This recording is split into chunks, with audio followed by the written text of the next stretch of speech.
vaccine that might be the answer to eliminate the deadly pandemic. Responding to questions posed by Today on One during a virtual conference, Dr. Richard Mihigo, World Health Organization Regional Office for Africa, Program Area Manager for Immunization and Vaccine Development, said about 20% of the African population will benefit from the vaccine, with a focus on health workers and the most vulnerable, like the elderly. Once there is a vaccine that is licensed and approved, COVAX will work to secure at least 220 million doses of vaccine for the continent.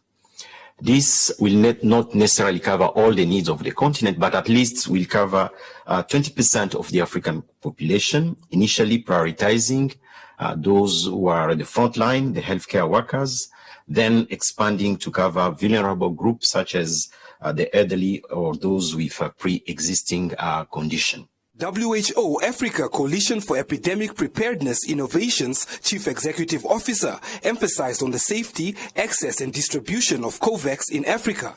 The COVAX initiative, as Richard said in his opening remarks, is really the only global initiative to ensure equitable access to vaccines. It has brought together over 170 countries have expressed interest. We recently received the expressions of interest from self-financing countries, which are one part of the COVAX initiative, as Richard mentioned. And as of this morning, we have 78 countries that have signaled their intent to join COVAX as self-financing countries.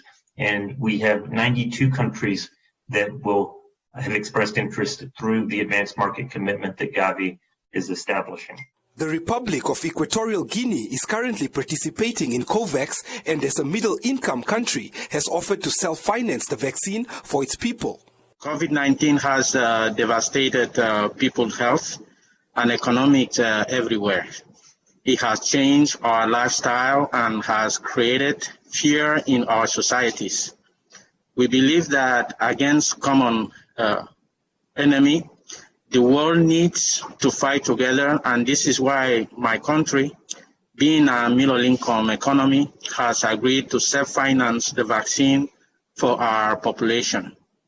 Equatorial Guinea believes that we need a common approach, and we have joined up the COVAX platform mainly because we think it is the most effective way to garner the right approach, because we can ensure that our people can access the COVID-19 vaccine, which are safe, scientifically tested in a timely manner, and at the lower possible cost. African countries are urged to participate in the global initiative aimed at working with vaccine manufacturers to provide equitable access to safe and effective vaccines once they are licensed and approved to countries worldwide.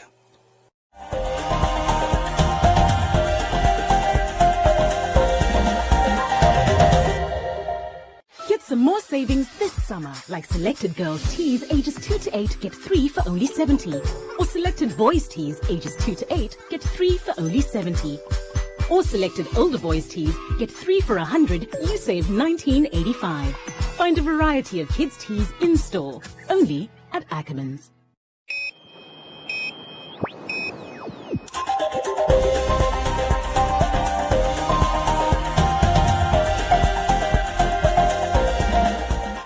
Katima Mililo residents living in Wayanda are being forced to move into an area called Nova, where the town council has allegedly approved plots for the residents.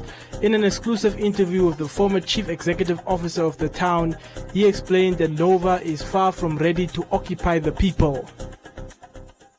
The former chief executive officer of the town said that the land issue has been coming on for many years and recalls when the negotiations were taking place between the town council of Katima Mililo and the traditional authority when he left office. So the time we left the Katima Mililo town council, the land that is in question, it was still under negotiation between the Katima Mililo town council and the traditional authority. So I think I'm clear on that one. It was still on a table whereby the organization, because when you talk of market traditional authorities and institution which is governing the state land under the Traditional Authority Act, and Katima Mulilo also they are governing the land under the Local Authority Act of the town land. Then it's not an issue that Mr. Nawa have. I find that issue there. When I took over the office of the CEO, it was an issue even to my former CEO who was there, to my predecessors, and it was an issue whereby that continuity of negotiation was still going on. Community members say that they have paid the traditional authority large sums of money to own the land and are refusing to move to Nova. We bought this land to the traditional authority. We never get money to the parties. The party which is in Rwanda, it's SWAPO. Why is he saying that the opposition party are the people who are saying that we should not move? The letters which we are having, it's from the traditional authority. It's not the parties who gave us those letters. And we don't know even the party which is the chief falls. We don't know really. What we need here in Rwanda, it's water. Why are we not moving to Nova? We bought this land with our own money. We never borrowed even a single cent anyway. We struggled to get that $3.5 and $25 to pay there. At least the mayor should do. At least he should do what? He should do answer these other things directly. The former CEO acknowledges that the people did pay for the land and have already built structures in which they live.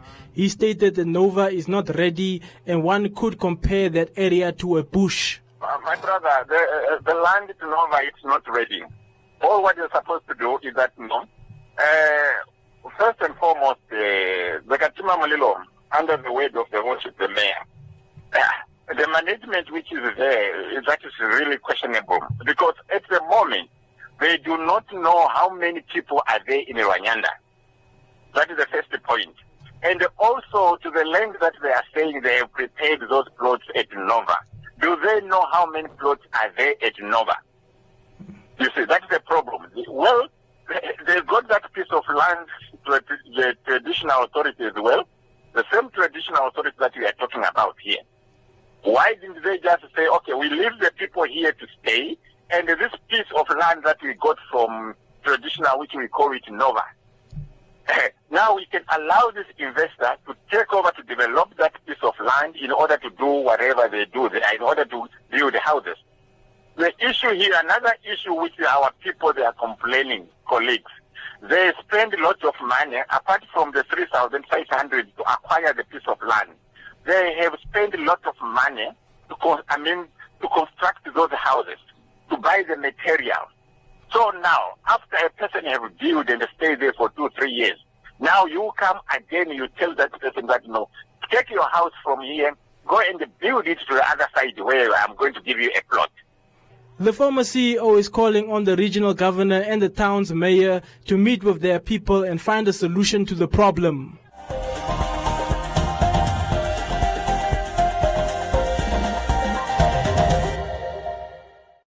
Walk on sunshine, down the street, at the beach. With girl sandals just $49.99. Why pay more? Work smarter, play harder. Lady sandals only $59.99. Step up your summer, because life's better with Pep.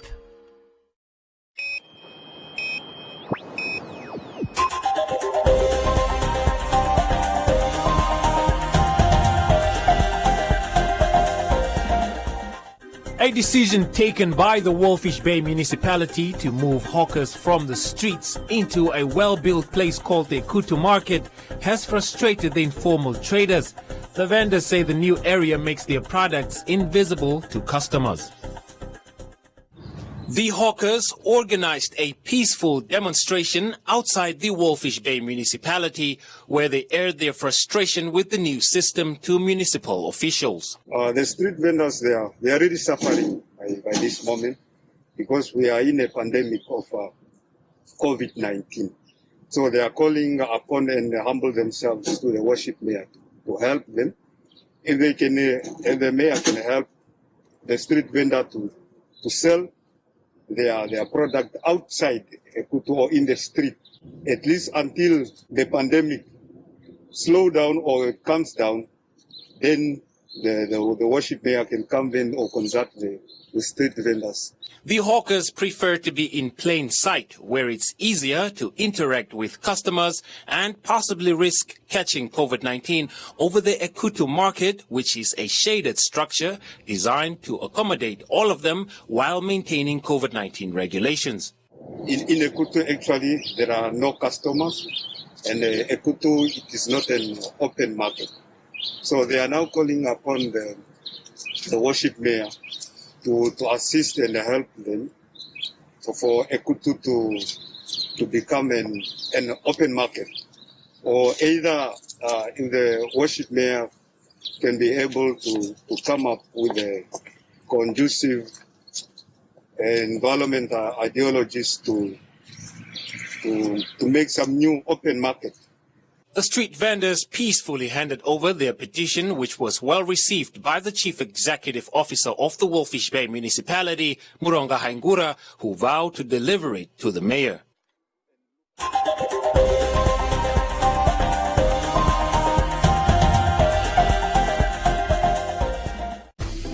Get some more vibes with our range of girls' must-have dresses at only $99.95. Totally casual or totally cool. Wear it your way. Only at Ackermans.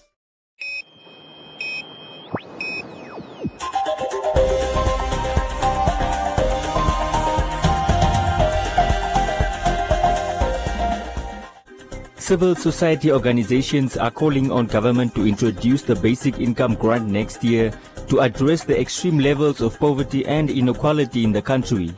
According to the NGOs, the challenges brought by the COVID-19 pandemic will lead to a decline in economic activity, and with no long-term social protection interventions in place, the already poor will be left to bear the brunt.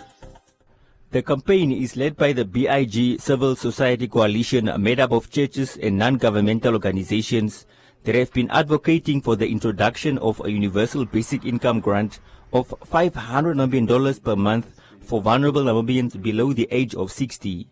The NGOs say Namibia is one of the most unequal countries in the world, and the impact of the outbreak has shown that the country is in need of a program that will safeguard the well-being and decent life of its citizens. This is now much more urgent because of the impacts of COVID-19. We have seen many families sitting without any income because of massive job losses almost in all the sectors. There are some sectors that are more severely affected, but it has almost affected all the sectors. I mean, the ECD workers that have been earning money, domestic workers that were told to stay at home, the agricultural workers, the mining, fishing, every sector has been affected. The tourism sector most affected. So we feel that the basic income grant could be a potential emergency rescue package. We very much appreciated what government has done through the emergency income grant, and we worked with the Minister of Finance to popularize and to make sure that more and more Namibians benefit from this. Now, that was a welcome initiative, but it was not adequate. We have had a basic income grant program running, would have just used that mechanism to really assist Namibians in this very desperate situation. So, as civil society, we are calling upon government to consult with stakeholders in plan for a rollout of a basic income grant, at least in the next financial year of government. A universal cash transfer pilot project was conducted in the Oshivelo-Omitara area in 2008, where all residents received an unconditional basic income grant of $100 million per person below the age of 60 for 24 months. Findings have shown that poverty in households dropped significantly and that many used the initiative to improve their lives. And decided also to do a pilot project which has overwhelming results, which has transformed that village of Omitara Ochivero completely. It has reduced poverty, it has created employment opportunities, small business opportunities grew in this village, education results improved, the hunger was almost eradicated, people's human dignity was re-established, people had opportunities to improve their housing, crime statistics came down and so on. So on the basis of that evidence, we've been advocating for government to implement this, and we were very hopeful when our chairperson, Bishop Dr. Samenta, became the minister. But unfortunately, this also coincided with the economic crisis that the country was going through, and the implementation did not happen. Now government is putting together a comprehensive social protection plan. There are some proposals for a basic income kind of a program, but we feel that a comprehensive basic income grant that will cover all the children, not only orphans or vulnerable children, a universal grant for children, as well as a grant that will cover the age group from 19 to 59 should be introduced as a matter of urgency by government. Since the idea was first proposed 15 years ago by the BIG coalition, government has not taken up the initiative as no policy or act of parliament exists to date. The draft social protection policy by the Poverty Eradication Ministry indicates that the BIG initiative is estimated to benefit 1.2 million Namibians at a cost of over $3 billion annually, which would make up nearly 2% of the gross domestic product. Civil society organizations will relaunch the initiative next week, Tuesday, at the Namibia University of Science and Technology.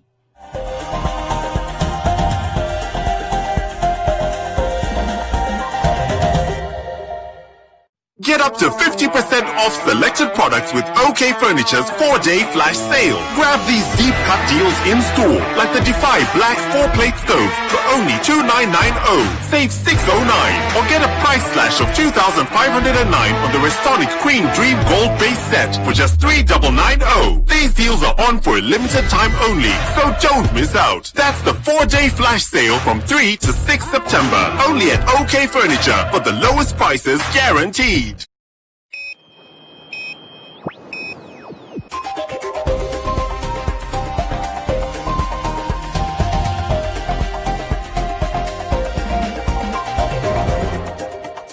In other leading stories, to ensure that Namibians are protected from COVID-19 and further strengthen the country's health system, the Namibia Statistics Agency, together with the Ministry of Health and Social Services, United Nations Economic Commission for Africa, Environmental Systems Research Institute, Global Partner for Sustainable Development Data, and Grid 3 are spearheading a new partnership that puts real-time COVID-19 and health data at the fingertips of decision makers and the general public alike.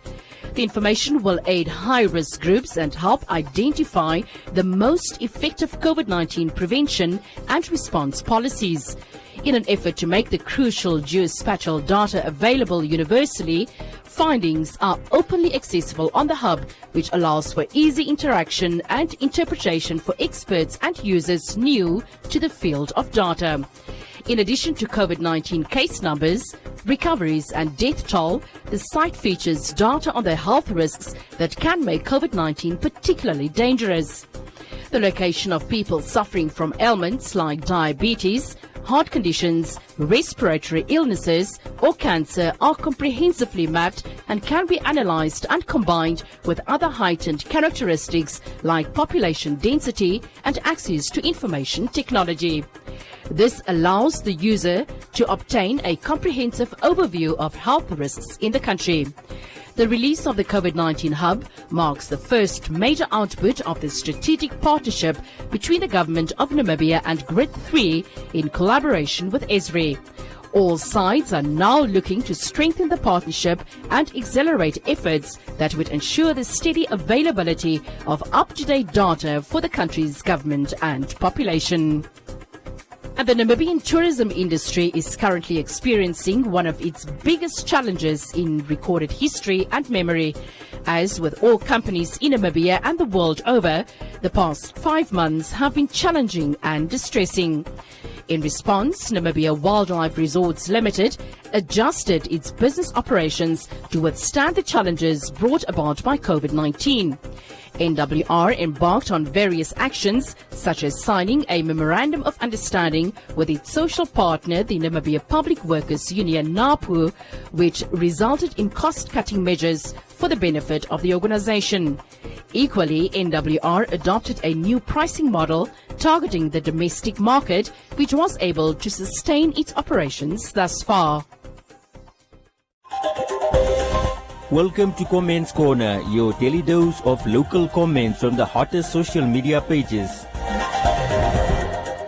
Activists from the Fridays for Future as well as Power Pad Girls recently took up the task to clean Windhoek Zoo Park. Much to their surprise, the city of Windhoek contract workers were enjoying a nap while on duty.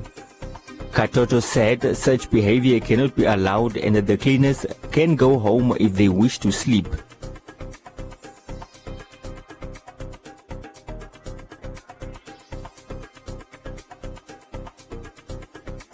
Gino said, well done to all Namibians that still care. Kasika said they were taking a nap because they were tired. Margaret said, let machines do their work if they are being lazy. Kayeve said that the cleaners walk long distances and get tired from going from one place to the next to clean. She said everybody needs rest.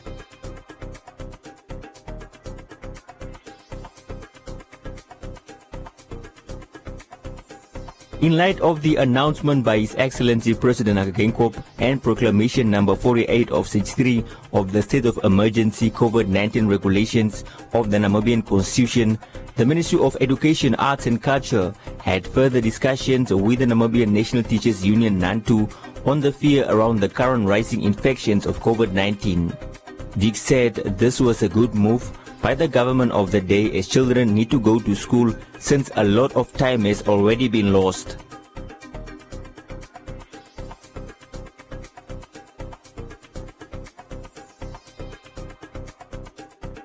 Vernon said government and unions should decide what is best for their schools, and so should the private schools. Ethel said the ministry should look into remote learning and this should serve as a wake-up call to improve the system.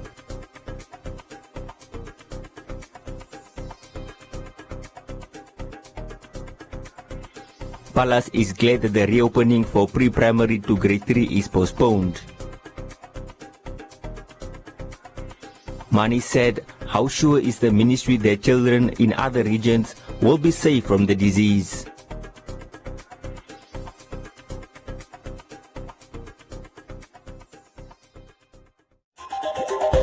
And that is all from Comments Corner. Be sure to post your comments on our social media pages for broadcast every day only on Today and One.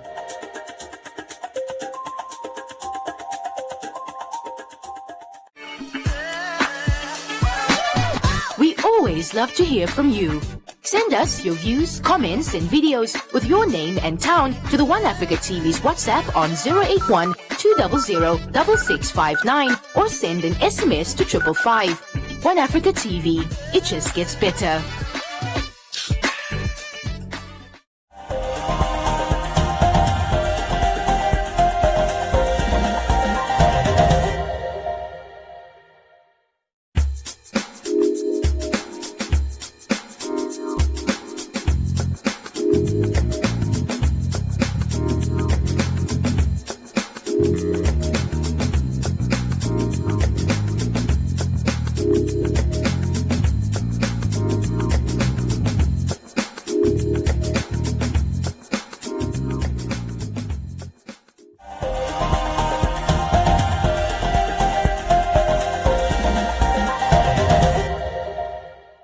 Namibia, my name is Adora and welcome to a brand new edition of the cool new show called The Entlakavan. On this show, we get to know who our artists really are behind the scenes and what inspires them What keeps them going? What makes them tick? What are some of your favorite sounds? Trap music, hip-hop. Yeah, okay. Hip-hop, Afro dancehall. We came from a background whereby we were raised by our grannies. So it's not a shameful thing for me to do, because we used to sell, and said, we would work from Fambolokasi to Okuriangala. Wala Namibia, this is your boy Tulisan. Don't forget to watch the Ain't Like a Vibe TV show on One Africa Television.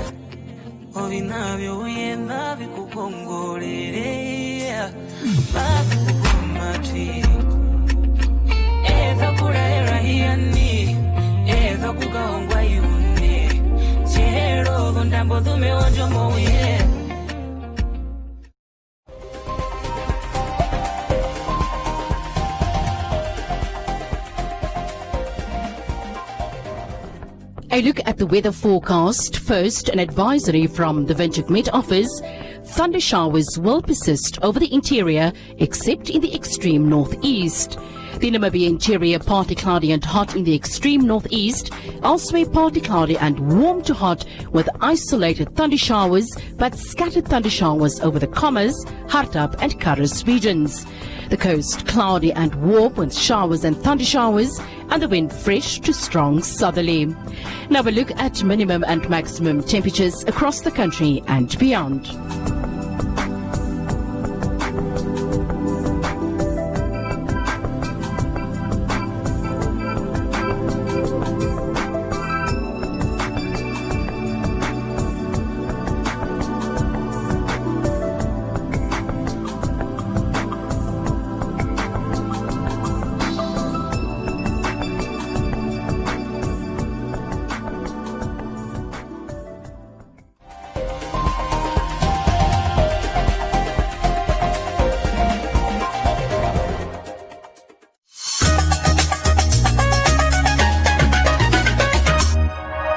It's me time.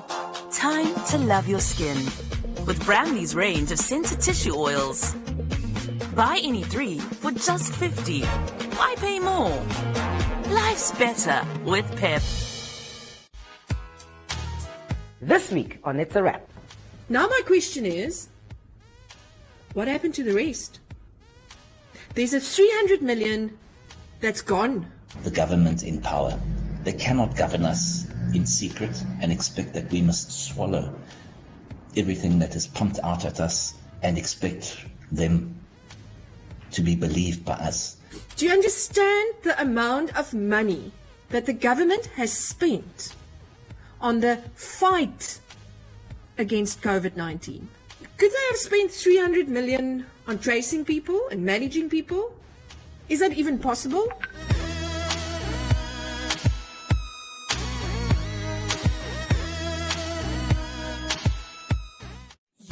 Enjoy these fantastic payday savings at Clicks until 8 September.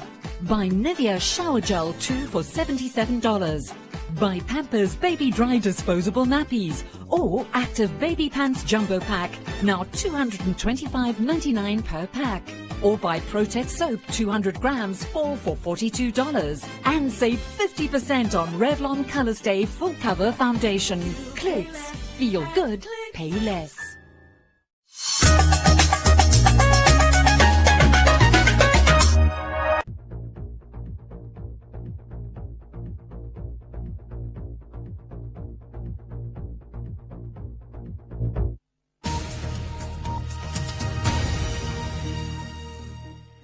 Now on BBC World News, the biggest African and international news stories focus on Africa.